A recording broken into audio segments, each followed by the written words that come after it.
The next category is the $500 fine category. These cases are 2023 R-322, 2023 R-340, and 2023 S-031. Mr. Richard. These are all persons that have been before the, persons or groups that have been before the commission. In cases. One second. Double check. And have had prior findings against them, so they have opened outstanding items before the commission. And so with their respective histories, my recommendation here is to find violation and impose a fine of $500, which would presumably encompass their prior matters. I'll be glad to answer your questions the commission. Madam Chair, just one question, Executive Director. Mr. Richter, so these individuals have had violations before, and most have additional cases that we would probably roll up into one. Correct. Okay, Or could, yeah. thank you. Madam Chair, question for the Executive Director. So, sorry, I almost went straight to the comment. It was a very good question. I believe that. It was a good question. You had asked about, Was it that there were previous violations Yes. and cases open? and Are we consolidating? Is that your no, question? fines, previous fines, had they had been, so, the 20, all three of these, you said they had previous, they've been here before. Have any of them paid their violations? Generally speaking, no, they have not come, they have not previously come into compliance. Very good. Far enough. It's right up there. Very good. It wasn't artful. It works. Okay, so are there any further questions of Mr. Richter or comments? Hearing none, do we have a motion? I'll move the motion on the executive second. Second. We have a motion on the floor that's been duly seconded. All in favor, signify by saying aye. Aye. Opposed, same sign. Motion carries with a vote of 7-0. The next group of cases is the $25 a day with reconsideration option cases, and they are. Okay, so 2023 R-318, 2023 R-349, 2023 R-357, 2023 R-363, 2023 R-367. The next group will all be 2023 S dash, and they are 005, 016, 019, 021, 028, 033, 042, 047, and 057. Mr. Richard. These are matters, or these are cases where the reports have not been filed, the responses they received from the respondents, the matters remain outstanding. These are generally the persons that are before the commission for the first time. And so my recommendation is to find violation of the fine $25 per day until such time as the report is filed. But give the respondents an opportunity to have the matter reconsidered once the report is filed. No move. I can ask a quick question. I think that we're 59. What are the American? What does that mean? That's the identification number that is given to that PAC by the Secretary of State's office when you file your designation of treasurer as a PAC at the Secretary's office. I got you. Sorry to interrupt. You won't see those. Yeah, you won't see those in the county referral. That's just what the Secretary's office does. So motion still stands. That's a motion. Okay, so, we have a motion on the floor that's been duly seconded. All in favor, signify by saying aye. Aye. Opposed, same sign. Motion carries with a vote of 7-0. The next case is case number 2023R-329. The recommendation is to find a violation, consult with case number 2023R-270, find a violation, impose a fine of $25 a day with reconsideration option. We had a 2022 case in which we found violation as it relates to this committee and imposed a $50 fine we don't pay. Then there was a subsequent referral for a late filing of the 22 annual, and then this is for an addendum to the 22 annual. None of those have been filed. And so I'm recommending we consolidate these two outstanding matters, impose a fine of $25 per day and give the an opportunity to file a report and ask for reconsideration. There's a motion on the floor. It's Ms.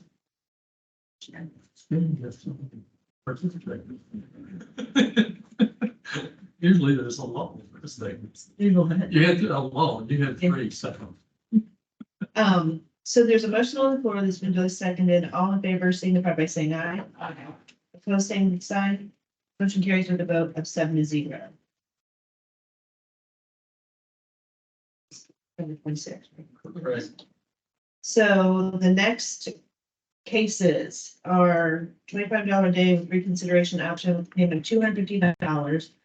They are cases number 2023R-368, 2023S-026, 2023S-058, and 2023S-059.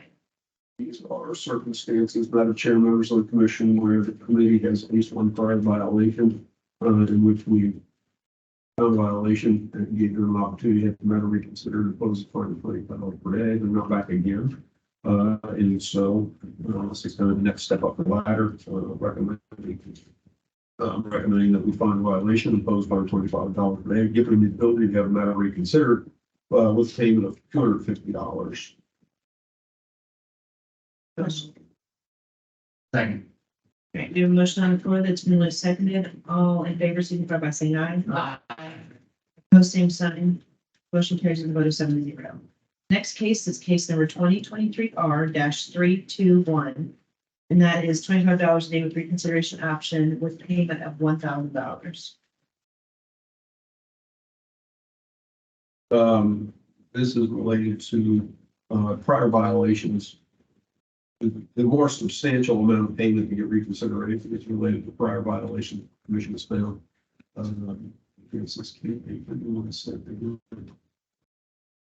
Lost my point. I was hoping it's something else.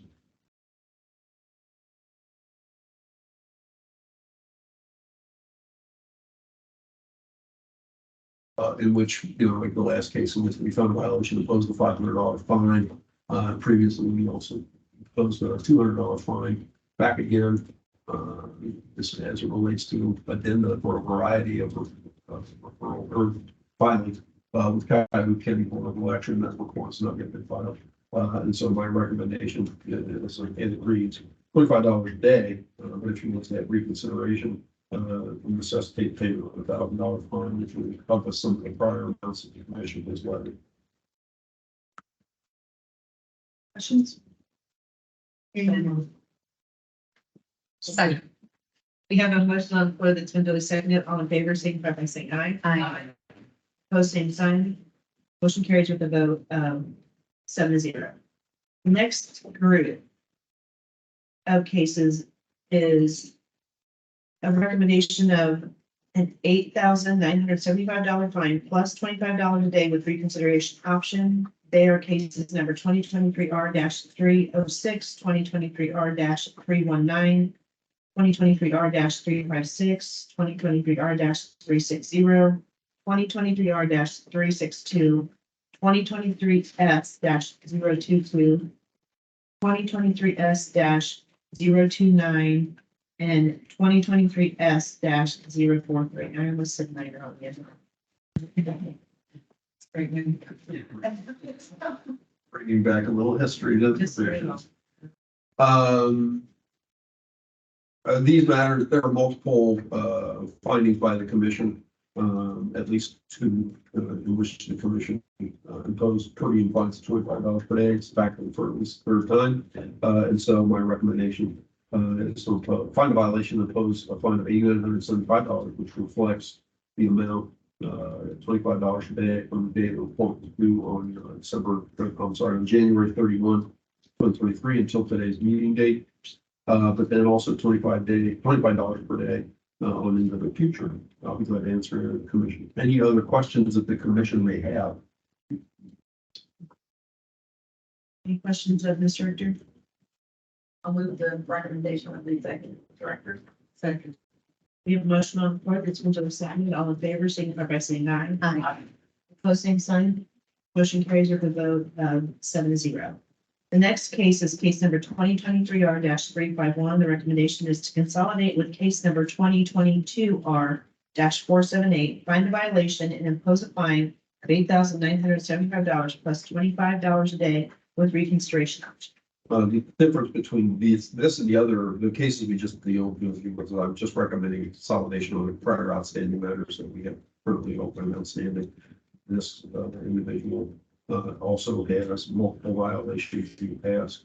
And so my recommendation is to find a violation, consolidate the cases, find a violation, impose a fine of $8,975 plus $25 per day, giving the option or the opportunity to have the matter reconsidered upon the final ruling.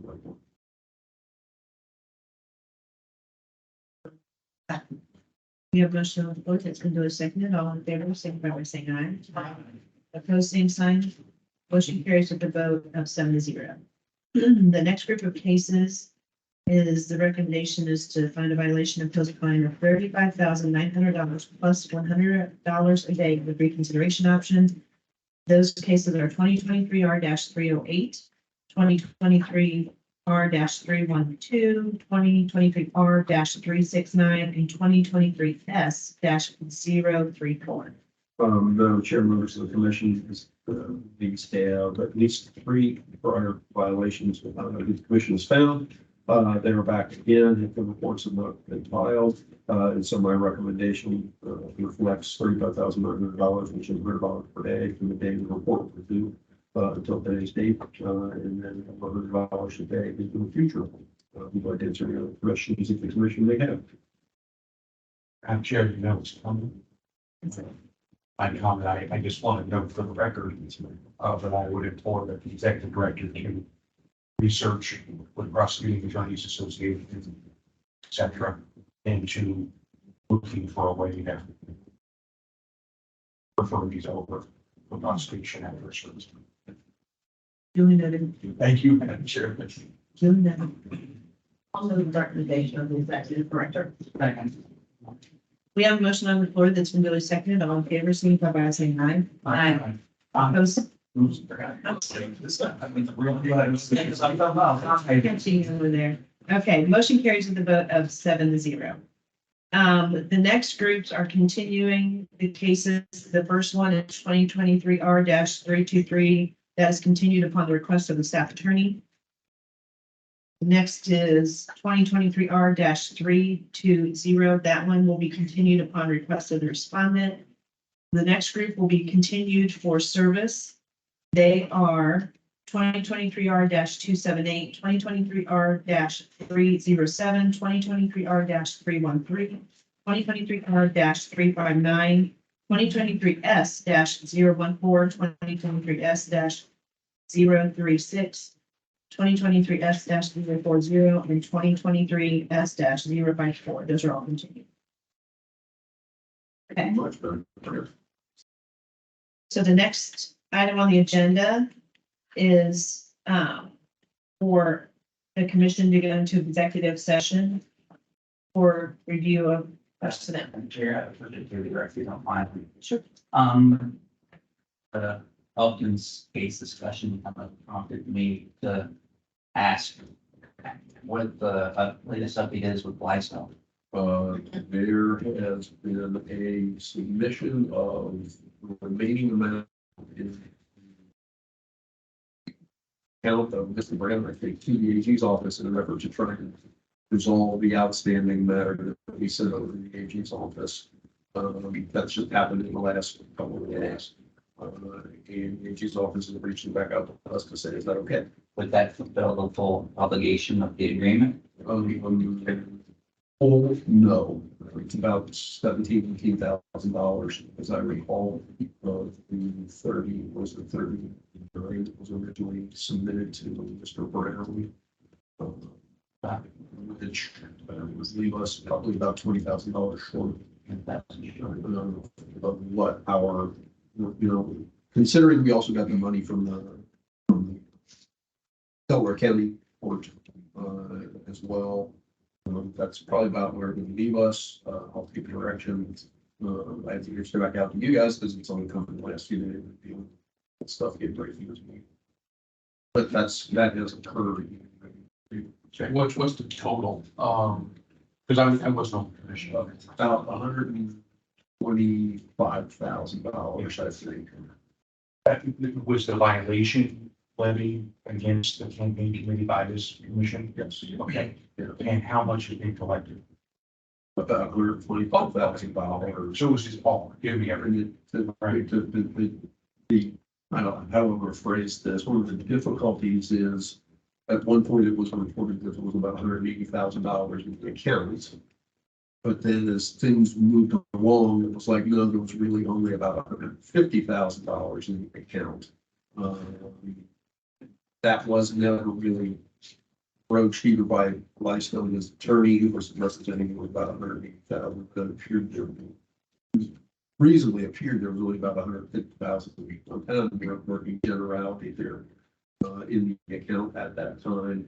And so that's kind of where we're left with that situation. If I may, just like to add some color for those who were not on the commission. In my perspective, it's not as straightforward as that. That makes it sound like it's similar to other cases we had, and we just had to pay.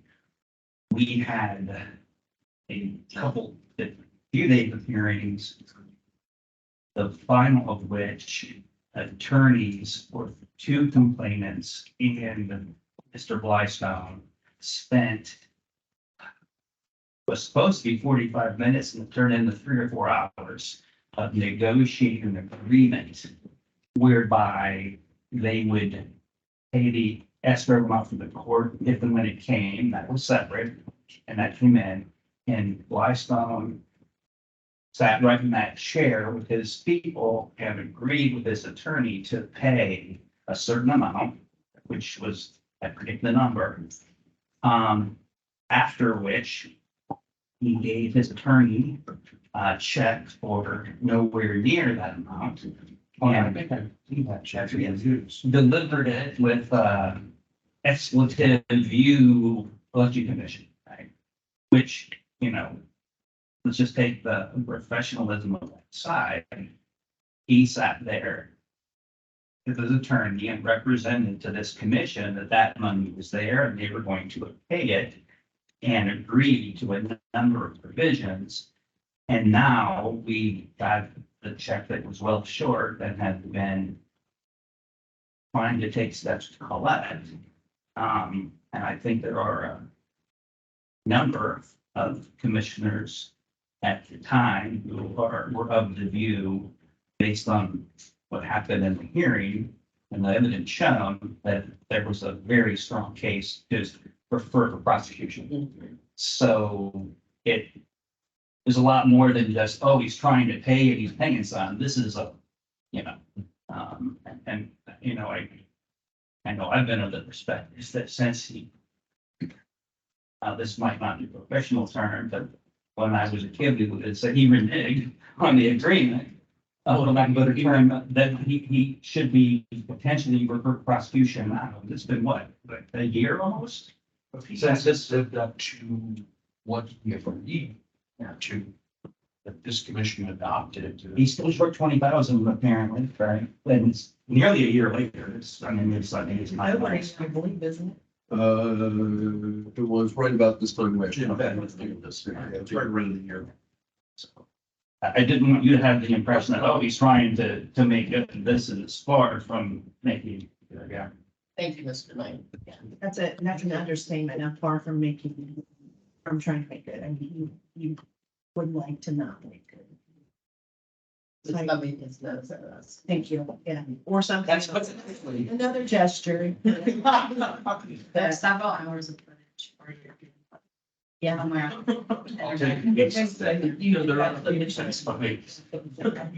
Madam Chair, I want to point out before we go into executive session, I believe Mr. Richard has appropriated this time that Vice Chair has a presentation for the chair because I will be excused for the afternoon following our, in theory, right, unless do I have to come back? If I have any say, yes. You don't just get to ask one good question and go home. Yeah, that's right. Commissioner. Once you remember the question. Have a comment last. I think I know. You guys, that was fun. I think you could come back. That's the thumbing of the note right there. Yeah. Once you remember the question. Yeah. That's what everyone wants to do. I mean, it certainly has been encouraged by Mr. Care what you on this. Herewith. Well, Madam Chair, on behalf of the commissioners, we would like to present you with this plaque. I want you to remember your days here with the Ohio Election Commission, and we thank you for your service. Thank you so much. You are welcome. It's been an honor. It really has. We are glad that you did with us. Which one, the Vice Chair here? Yeah. Oh, yeah. Well, shouldn't you be in? No. Come on, Come on, Phil, we'll get one. The chair, this is No, the chair's minute, it's- not mine. Reaching. Thank you, Lord. I don't like the problem. Let's see. It's not like it's got nothing snoring. Try not to. I don't got that kind of kudos and bid yet. And maybe, you know what? Oh, yeah. Back, because that, You know, I'm sorry. Christmas lunch wasn't the same. That's. What, there was something I'm saying. I'm out of here. That's right. You just have to watch where you put your plaques. Yeah. I had a storage unit, I had over 350 plaques Yeah. when I left the legislature and put them in the storage unit, somebody broke in and took them or destroyed. So, you know, you just have to really They were watch. valueless to them, but they. Yes, invaluable, yes, Yeah. invaluable. Madam Chair, if I may, I would. I'm going to put it in my house. So breaking. Don't put it in a. Yes, sir. But, you know, seriously, I would like the record to reflect that we really appreciate your service to the people of Ohio.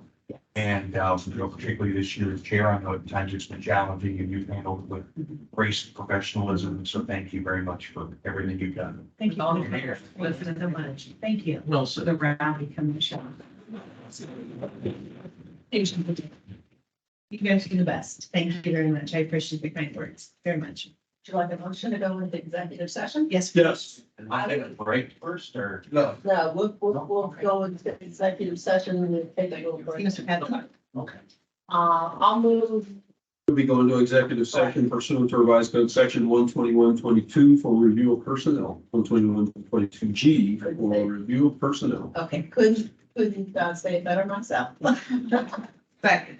Okay, we have a motion on the floor that's been duly seconded. All in favor?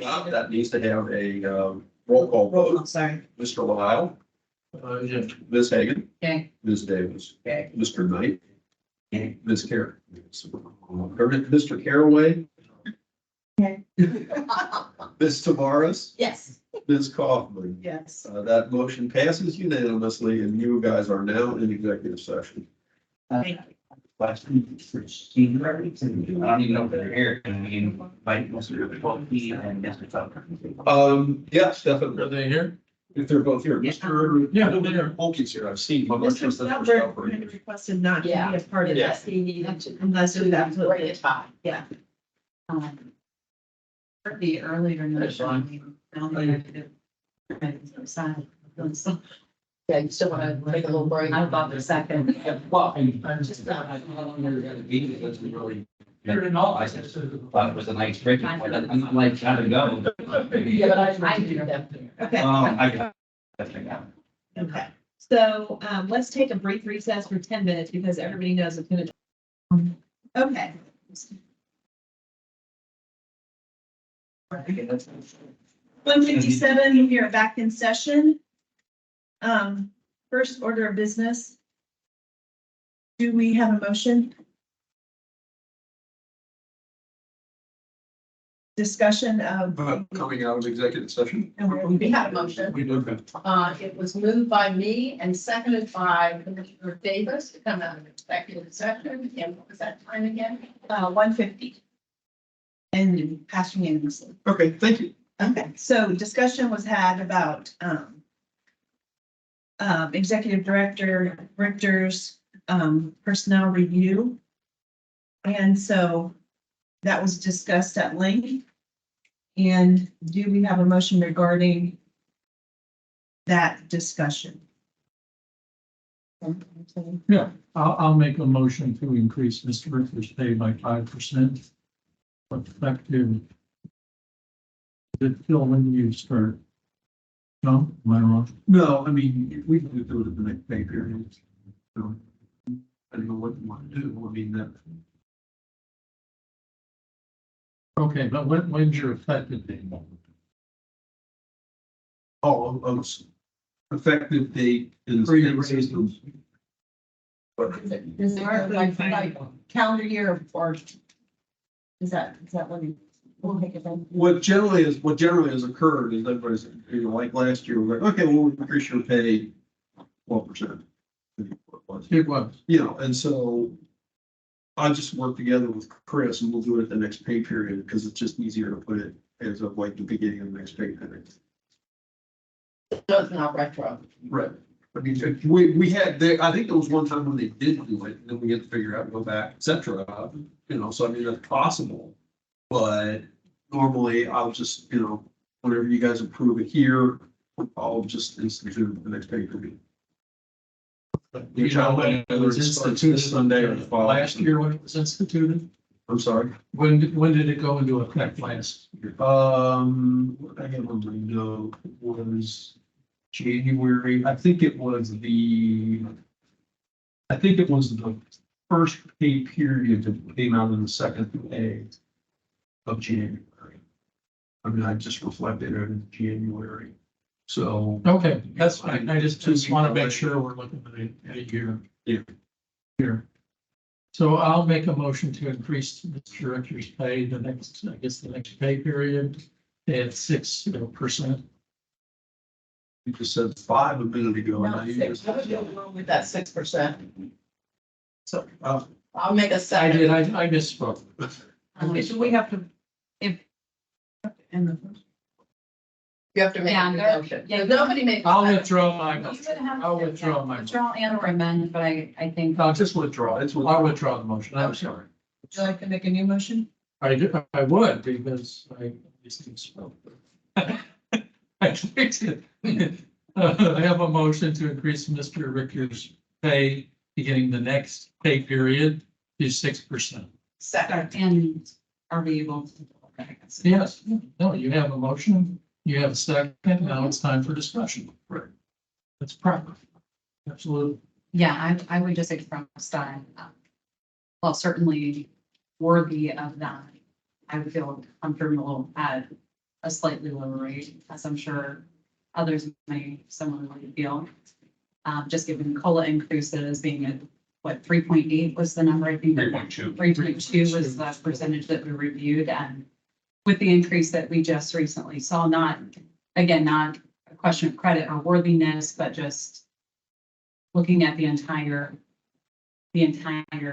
equation, budgetary restraints, new things happening within the commission with members that are coming from opposite ends of the state and budgetary stresses that's created, just keeping all things in mind as we establish this number and decide to move forward. Madam Chair, if I may, I echo the sentiments, comments of Commissioner Hagan. It's certainly, deserved, but, I was very comfortable at the number we talked about at 3.2. So I just want to give that. Thank you. Any other discussion or comments? Hearing none. Yeah, I would just be happy to express that. I would also feel comfortable up to approximately 5%, and we may be able to find more support potentially at that rate. Okay. So we have a motion on the floor that's been duly seconded. All in favor, should we do a roll call on this? Probably, it sounds like it, yes. Okay, so Mr. Richter, will you please do a roll call? Ms. Davis, Yes. Ms. Hagan, Nay. Mr. Knight, Nay. Mr. Carrollman, Nay. Mr. Lyle, Again, Ms. Tavares, Yes. Chair Kaufman. Yes. That motion passes 4-3. Thank you. And at this time, I believe, correct me if I'm wrong, I am able to dismiss Commissioner Caraway and Vice Chair Tavares as they are recused from this next section will be delivery. And also Ms. Davis, Oh, and also Ms. Davis. and also Ms. Davis.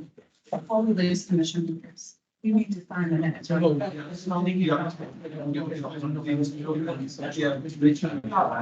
So cite them. Hold on. Oh, yeah, you can, you can. Sign. Yeah, thank you. I'm my colleagues. You're done. You are now. You are now excused, and Mr. Holst, Correct. Polkey will replace Sorry. you. And Mr. Stauffer will replace Mr. Carroll. Just to put it here because it was on the agenda that was circulated. Given the situation of She just. appointments, we will be having the chair, vice chair election at the next meeting when we will hopefully have more information.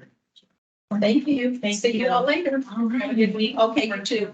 I'll see you guys soon. See you. Yes. See you.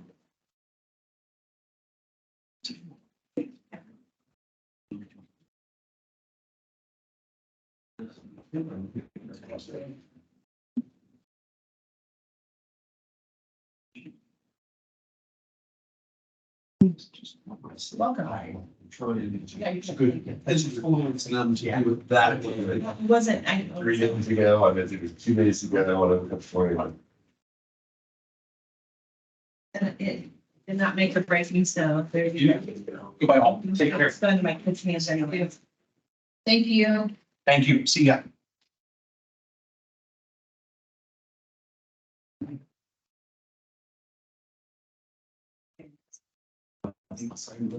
Yep.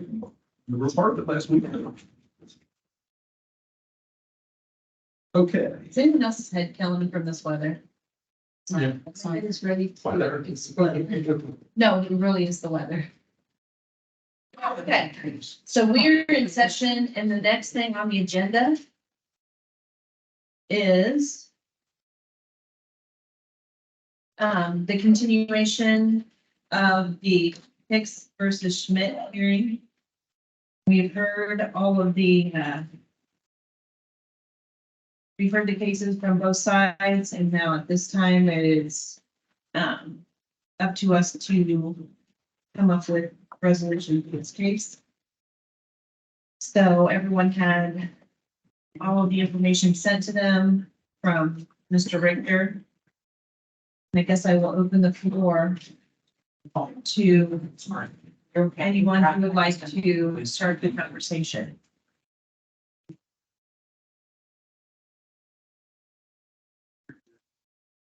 So I'll at least throw it out. I thought this was fairly complex. At least going through it. There's something that has stuck out to me that I just keep going back to. One of the first pieces of evidence we saw was Mr. Mancini's affidavit. And in his affidavit, he had kind of, and I think Mr. O'Brien actually took the affidavit, but that was in August of 21.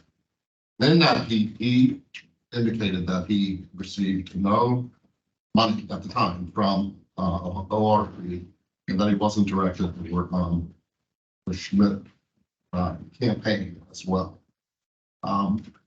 When he actually came here and testified, that story changed a bit, and I know it's a minor amount, but he did indicate, and to her credit, that actually went and changed her finance report.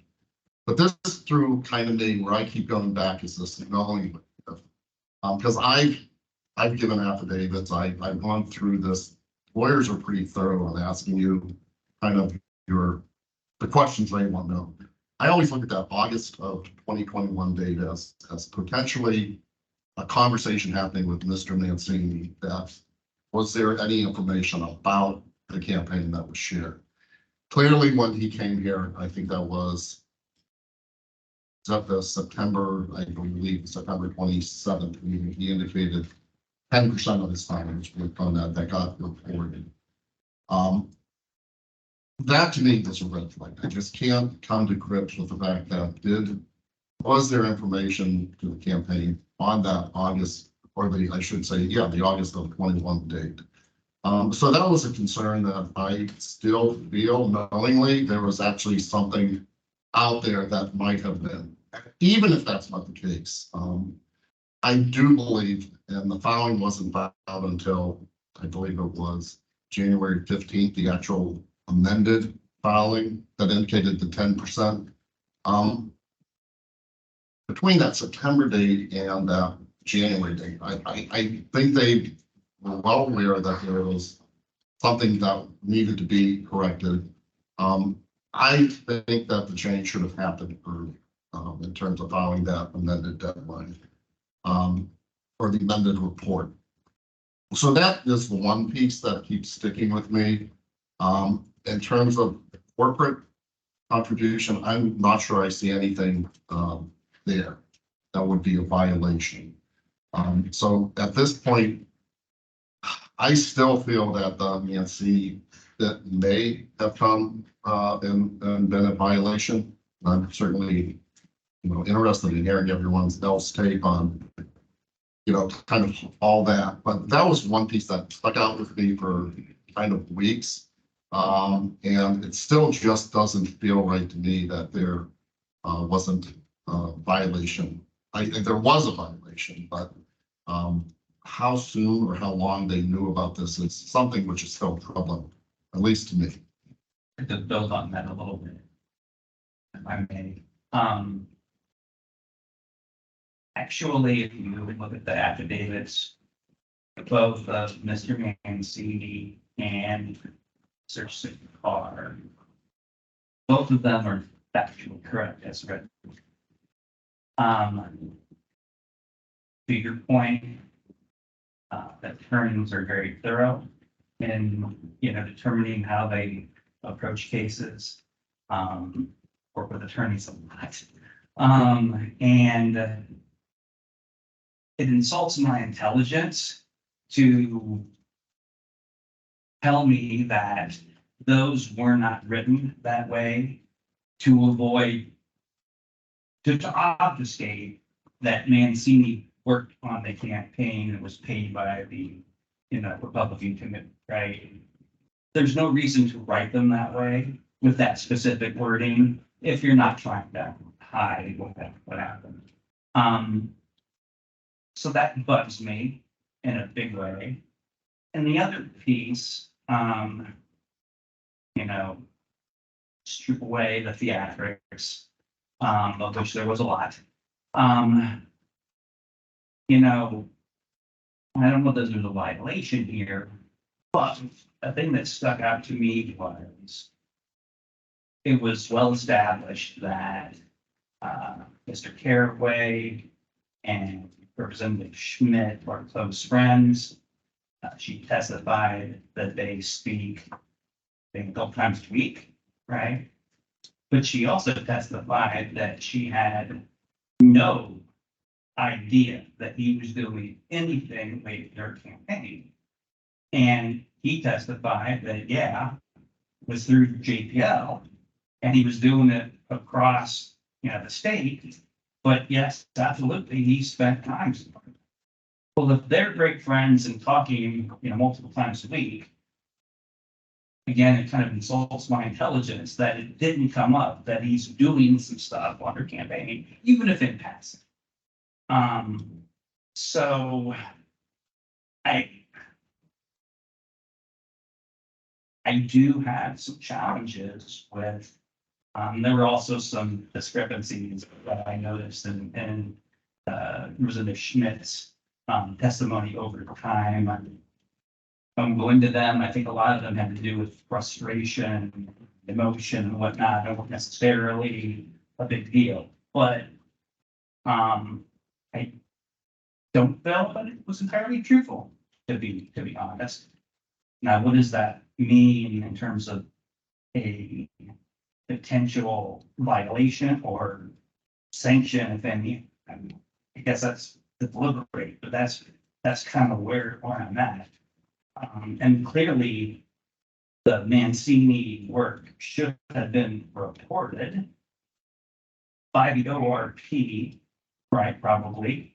No, I guess definitely as an in-kind. But again, you look at the way the affidavits were written. To me, at that point, as opposed to writing affidavits that were clearly structured to avoid the heart of the truth was, instead the reports should have been amended.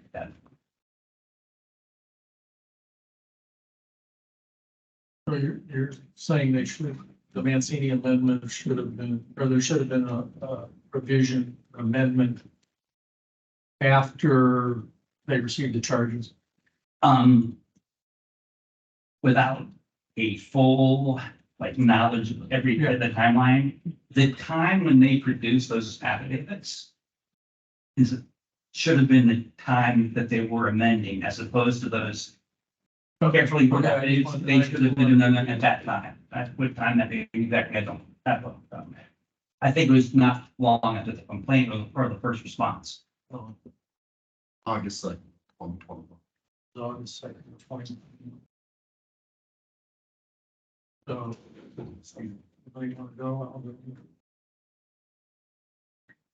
Or not, I'm waiting. So I guess I kind of dissected this a little different. After reviewing the testimony, looking at Roth and Mancini, Caraway, and just to do it simplistically, I don't actually see, I would agree with Commissioner Kolke on the corporate contribution, because you have the corporate contribution, then you have the three other charges basically, which are pretty similar. Just dealing with, correct me if I'm wrong here, Joe, but general and post, right, the elections. And the other charges essentially. For not accurate, yeah, for handling finance. Yes. So, Multiple filings, put it that way. but. So anyway, so when I look at the corporate thing, I think, and I heard her testimony, heard Goldstein's, no constant content, couldn't substantiate anything in the billing at all. And Schmidt didn't want to pay it. And I gotta tell you, I agree with her. I wouldn't pay it either. Because I think she had a duty and a responsibility to make sure that what she's getting billed is accurate. But I also believe that Mr. O'Brien said this.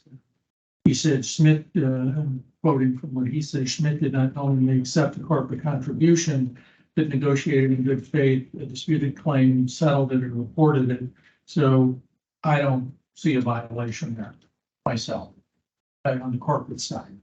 I agree with that. However, when I look at the Mancini piece, I think you have to look at it.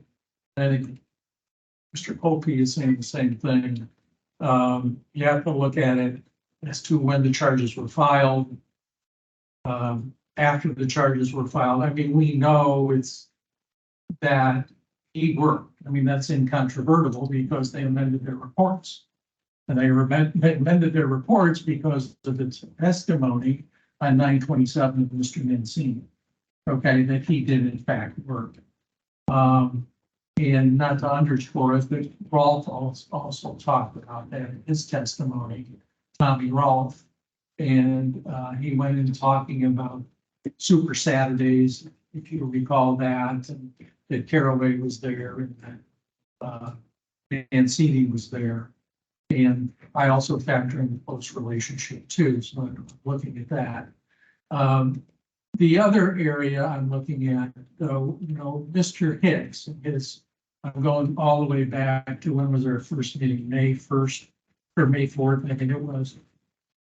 He stated, he said, at the end of his opening, he said, I'm going to prove two things. And basically it was that Mr. Mancini was doing basically field work for Gene Schmidt. And was being compensated for, that it was nowhere to be found on the report. Well, that's accurate. And he also made the same statement about Mr. Caraway.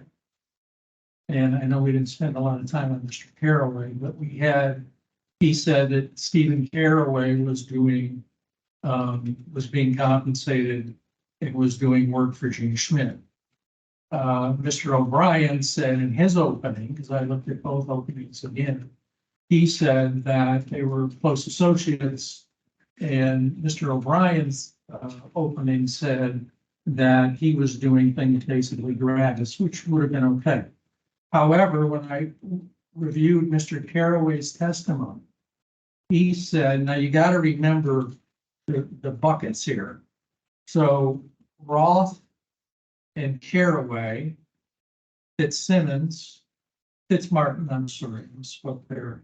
And what was the woman's name? Lippincott.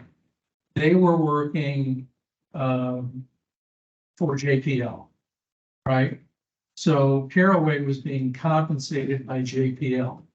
HRC, which was Householder was heading that up, right? They contracted to JPL. So basically we got Householder contracting to Jeff Longstreth to do political work, all right? Not media work, okay, but political work. So Mr. Caraway testified that he did all political work for JPL during this, I guess, 6-week period from south of 70 is what he was doing.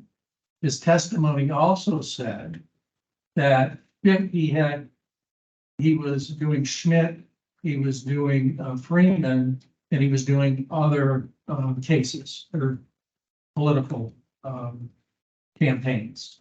But when asked directly how much of his time, he said, I was doing 50%, as I recall, 50% for both Freeman and both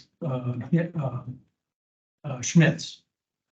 So he basically testified that he was doing work in the field and was being compensated by JPL. Caraway. Caraway, I'm talking about Caraway. Okay. Now, so that troubles me too, because I look at that, but when I go back, that's what Hicks was saying he was going to prove. Well, the testimony again is undisputed. I'm not sure why the reports weren't amended because the testimony was given at the same time. They did, Schmidt campaign did amend Mancini, but did amend this. Now, I will say this. So JPL, I'm not saying Mr. Caraway was supposed to report. I'm not saying that at all. Okay.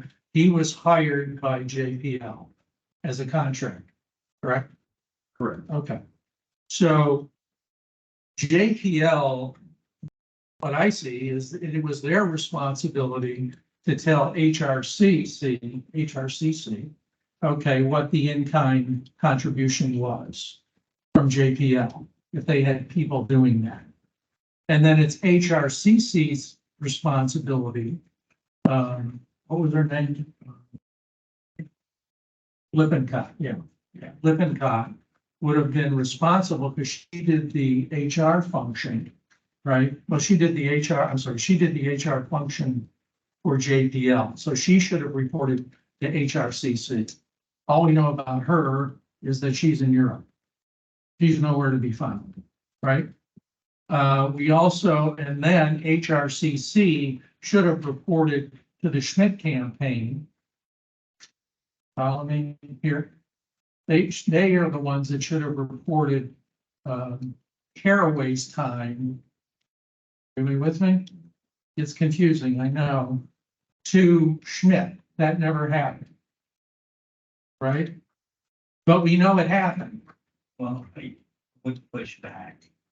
My understanding is that JPL and Constant Contact sent invoices. I mean, Caraway Yeah. was sent in time. He was, But he was a paid part of JPL who invoices Schmidt, right? Yeah, but Sent in remember- time. I- paid 100,000 of that. Yeah, but let me go back. I don't disagree with that, but, okay, when CCAR testified, he said that ODP only in-kinded HRCC media. Only the media work. Did not in-kind staff resources. That's a significance. That's CCAR's testimony. And he was the head of ORP. And again, I'm not sure I follow. Okay, you remember CCAR, he is The head of the ORP. he was the executive director of ORP. His testimony was that they in-kinded staff to HRCC, which is the householder piece, okay? Because Larry was running people that were not endorsed by ORC. Yes. See, yeah, see, ORP. ORP, yeah. Yeah. I'm sorry. Not do a higher tax code. No, yeah, really They didn't. in-kinded. Too bad.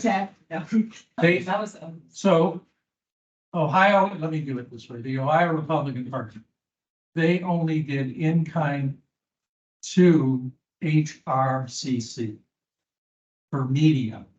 That was his testimony.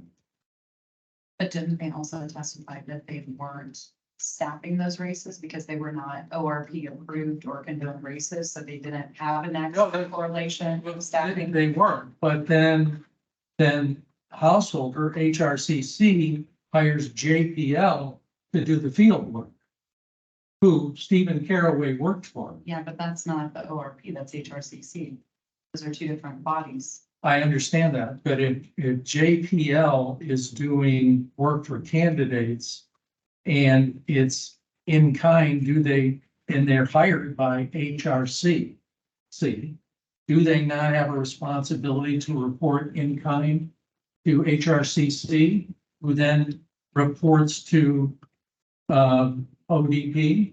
I Well, it thought sounds like Schmidt was paying JPL, that JPL, responsibility not of the. HRCC.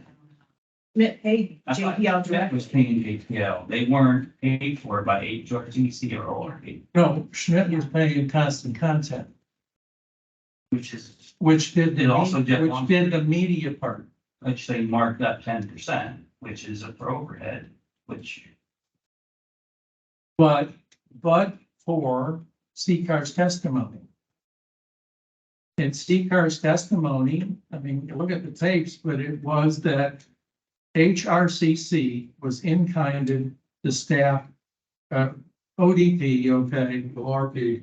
You keep doing that. Yeah, you know, Ohio Republican, that's what I Getting could do. relative- Ohio Republican Party, okay, in-kinded the staff to HRCC, okay? But ORP, Ohio Republican Party, the in-kind was only for media. That's what he said. That was CCAR's testimony. I guess I'm struggling with the relevance. I mean, because they didn't, the stance of the ORP was they didn't give the Schmidt campaign anything. Because they weren't an approved candidate, so they didn't give them anything. My understanding is there's a contract between the Schmidt campaign, JPL and Constant Contact, probably separate. Well, it wasn't JPL. That's my point. It was, you gotta remember, Constant Content is the corporation. JPL is the political arm. Okay. Okay, they're doing politics. Okay. All right. So Mr. Caraway testifies that he did work for Schmidt through Through JPL. JPL. And Hicks's opening, on his opening statement, was that he was going to prove that Mr. Caraway and Mancini were doing work in the field, okay, and being compensated. It was not reported. So, yeah, so JPL work reported? well, it wasn't, it should have been reported by Schmidt. That's my point. So my point is that HRCC is the one who should have told Schmidt what the in-kinds are. Okay, because there's even a email, I have top of my head, that it was, Tommy said that we're good. It was very short. Who paid JPL? HRCC, So the Schmidt campaign did not pay JPL anything. not to my understanding, they paid Constant They Content, the Content. corporation, because it was for media work only. Well, then that would mean not just care, that would mean everything from, because Megan Fitzmartin was JPL, Anna Lippincott was JPL, right? That would Yeah, but be here's- all of that. It's like all or Here's nothing. the problem. No, here's the problem. If they're not paying JPL, it's not reported. What's? Here's the problem. You got, yeah, it wasn't reported, but the only testimony, you can only go by the testimony and evidence. Megan Fitzmartin is not doing field work. She's doing media. All right? She's doing the media work. That's for her testimony. Which is, not that, I guess, what is it? If JPL is paying, right? You're conflating them. JPL is an LLC, Mhm, okay? exactly. Constant Content Is is another. a corporation. They're separate I entities, totally understand. okay? There's a charge on the corporation. I already said I don't think that has merit. But the fact that JPL was doing field work, they are being subcontracted by HRCC. Follow me? I do, except Okay, Fitzmartin, regardless of what she was doing, she could have been taking, she wasn't doing field work. What does that matter? She was getting paid by JPL, the political entity, regardless of what she did. If But it she was was- getting, you said it's two entities. She was an employee, or actually a contractor of JPL. So if HRCC is the one paying JPL, regardless of what they're doing, it's in kind. It's not being paid by the Schmidt campaign. Like, she didn't work for, if I understand what you're saying correctly, if she had worked for Constant Content, then that would be true. She worked for JPL. She did. So it's JPL was being paid for by the ORP/HRCC, then basically it's kind of, if JPL is not getting paid by the Schmidt campaign, getting paid for by ORP, the entire thing should have been reported as in kind. Okay, well, I'm just. Am I wrong? If I am, I'm happy. I gotta think about that. I'm only going on the evidence and testimony because Caraway unequivocally said he was doing political And work. Vince Martin unequivocally said she was contracted through JPL. She did. It's true. That's true. I'm not so sure Hicks was making that point.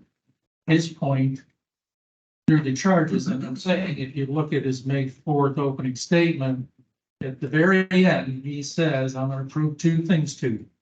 I'm gonna prove J.R. Mancini was working in the field, getting paid, and that was not reported. And that Mr. Caraway was getting compensated by JPL, was in the field. It wasn't reported on Schmidt's report.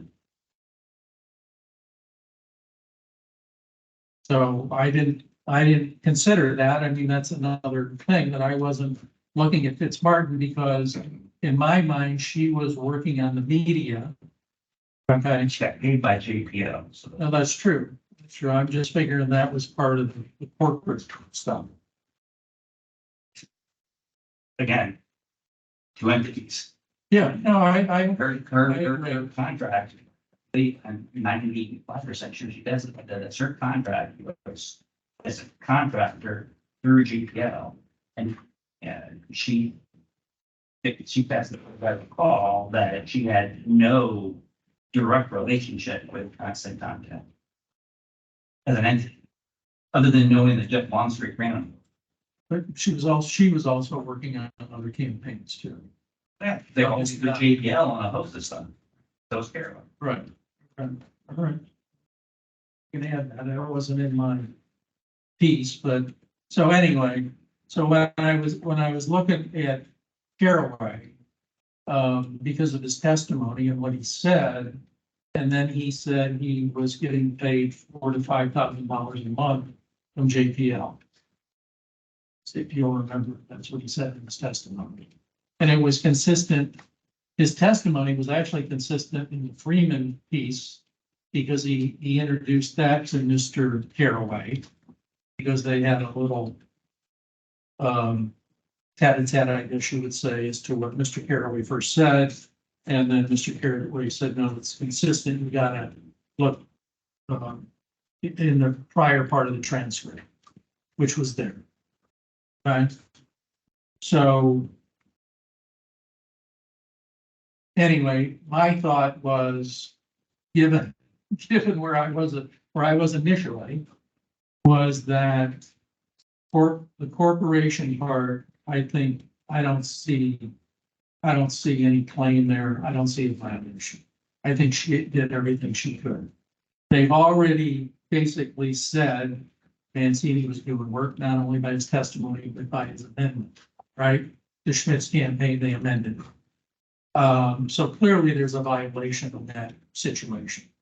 How we look at it, talk about it's going to be different, but on the Caraway piece, I don't see that Caraway had a responsibility to report that himself, because he's a contractor.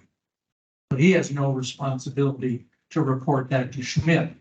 However, I believe that we could, just like they did with Mancini, we could estimate Mr. Caraway's time, given what he said and given what we know he made, and that the report should be amended.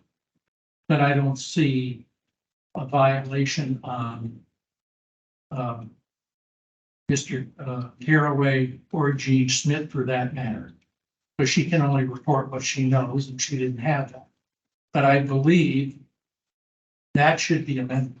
And they talk 3 times a week and they're great friends. How could she? Well, that's a whole nother discussion.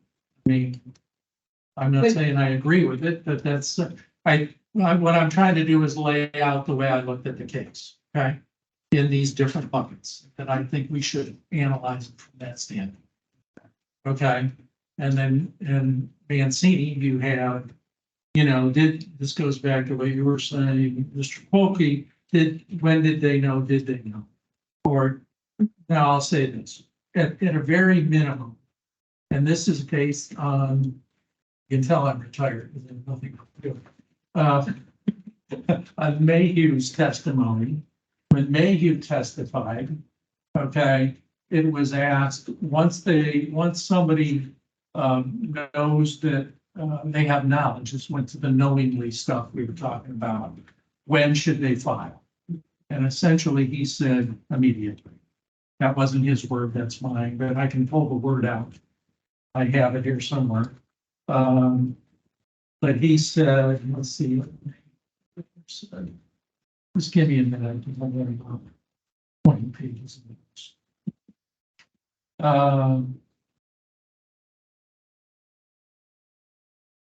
Give me a second.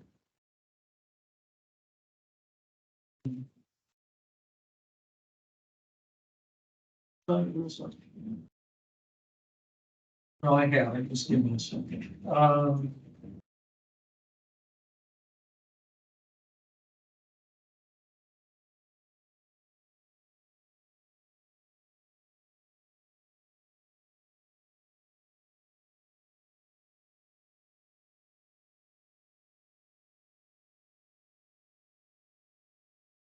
trying to look too quick and I can't find it. But anyway, he testified that they should do it, right then. As soon as you become aware, you should file it. And so the problem I have in Mancini piece was they know on 9/27, the plan. So they know on 9/27. They don't file it till, what was it, January 12th or 15th? Both those days were days that they reflect. That they reflected. So you have all this time and there's nothing, yet they know. So they do know, because it's in evidence. So it seems to me they had a duty and a responsibility to file it. Now, I would also say that there is not some, but there's mitigation, because we gotta look at the whole picture here. So when this is going on, we know Ms. Schmidt lost her husband.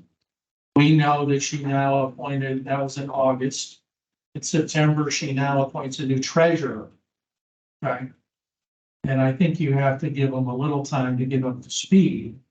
But it would seem to me that at the latest, we probably should be talking about a violation and a fine from November 1 on Mancini, is what I would say.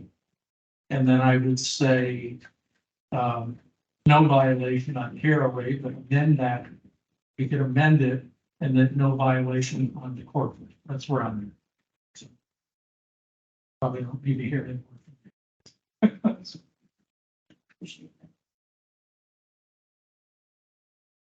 But last time. Oh, okay, I'm sorry. He did. Yeah, yeah. I'm talking He was about, very brief and direct. yes, He was. there's the state. Talking about the corporate, That's good. addressing the corporate issue. Remember that? No, but I'm sure it's similar mentality. Memorable. Yeah, I think I expressed similar feelings or opinions last conversation about this duration of time of awareness and then the amended report, and I get this the burden of proof of knowing that. Yet also I'm still, as a former candidate myself and somebody who's worked with the exact body that they're talking about, if you've not received an in-kind contribution notice of any sort, it's nearly impossible for you to be aware of something that may or may not be transpiring unless somebody directly looked at you and said, I'm knocking doors on your behalf this week and I will be there from this time to this. I mean, as a candidate, a lot goes on and it's active. So the fact that that information was disclosed in these hearings, I think is great. You know, it looks like they got the information, they